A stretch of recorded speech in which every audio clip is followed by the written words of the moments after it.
Recently, I was given some complimentary tickets to the Rolling Stones concert, believe it or not, in Cleveland, Ohio. That's where I grew up. We had a band. We did 5 or 6 of their songs.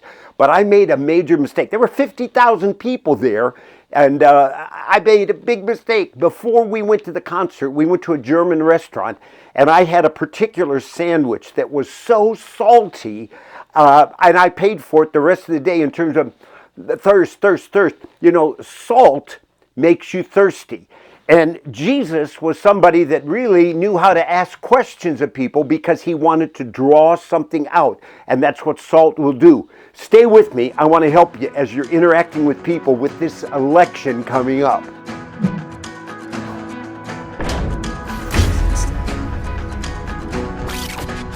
You know, when I was in Cleveland at that concert, the salt made me thirsty. Now, Jesus said of us, he said, you're the salt of the earth. But if salt loses its savor, then he said it's no good. Just throw it out and let it be trodden underfoot by men. Now, salt in those days prevented decay. Now, we know that. But also, salt makes you thirsty. That's why when you walk by a bar sometimes or something, you see they have salt, peanuts. It's to cultivate thirst. You go in a Hispanic restaurant and they give you those chips. And what? With the salsa, they want you thirsty, drinking and eating. Now, Jesus said we're salt.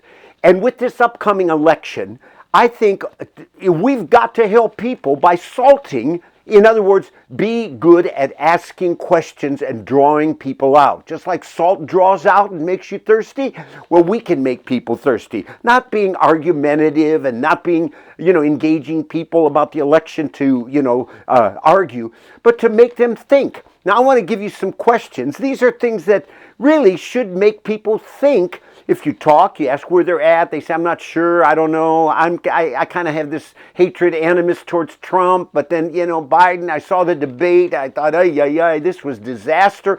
Even the Drudge Report, the leftist Drudge Report said it was catastrophic for Biden.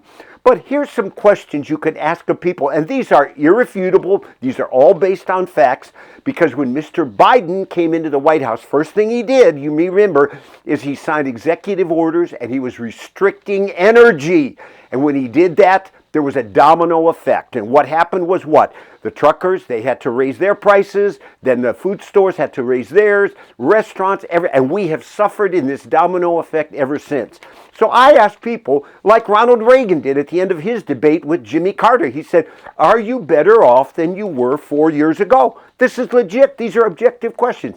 Here's what I say to people. I'll say, look, did you know, these are just fact, food prices have gone up since Mr. Biden came in office 20%. Did you know that gas prices have gone up 47%? Did you know that mortgage rates have gone up 160%? Did you know that home insurance rates have gone up 60%? Did you know that car insurance rates have gone up 125%? Did you know that real wages have dropped 2.24%? How about this one? Americans living paycheck to paycheck. 49% of Americans in the national polls. How about this? 50% have less than $500 in their savings. Mr. Biden made a pledge. He said, I'm going to raise the corporate income tax from 21% to 29%. Now you say, well, no, but he said it's only for those 400,000, making 400,000 and above. Well, when you raise the corporate tax, guess what happens? Corporations pass it on to you and me, the consumer. This is basic economics. And what happens is you've got to raise prices. We're all suffering on this. I couldn't believe when I got on an airlines to go to Cleveland, what used to be $186 round trip was over $400. Thanks God I had complimentary tickets. Now, I think it's important with the upcoming election that we ask people questions. Draw them out, not to argue. And here's one, I'll close with this, that I ask people, I say, I believe, this is me, and I have a right to believe this, that Mr. Biden, in this season of his life, he would be 86 if he was reelected. And I say to them, think about this. This is fact. I believe he's incapacitated. My mother had dementia. I see it. I believe he's incapable of carrying out his duties. And also, I see right now, let me put it this way. If you were to start a business and you needed somebody to be the director and hire a fire and that, would you hire Joe Biden and invest your money with him if he was put in that place?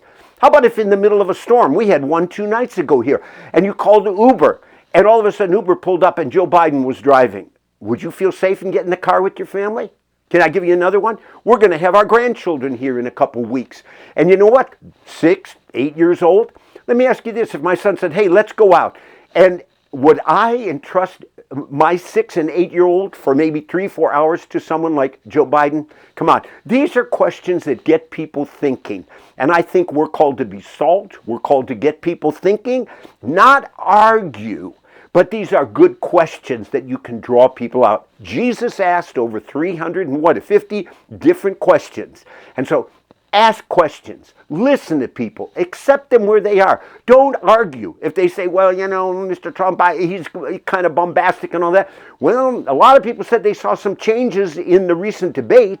And also, they also have said, you know what? I think Winston Churchill was a little bit rough in World War II, and we're in a difficult time. So this is the time. Pray for our nation, interact with people, engage, and then get them thinking. Like salt, make somebody, thirsty. Make people thirsty for righteousness and righteous government and results that are going to pay off for us and our family and the future.